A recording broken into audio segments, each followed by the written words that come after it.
Hi, to turn on fast charging on Samsung Galaxy S25, you just need to open Settings first, and here find this Battery tab.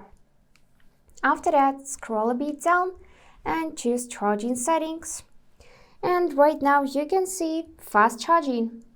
So if in your case the switcher is gray, then the feature is disabled. So fast charging is turned off. To enable, just tap on the switcher so it will light up blue. And additionally, you can enable fast wireless charging also by tapping on the switcher so it will light up blue.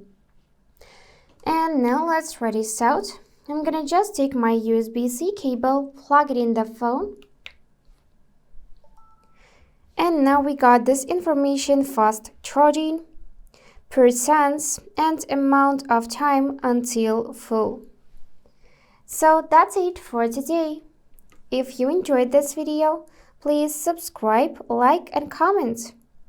And I wish you all the best. Bye bye.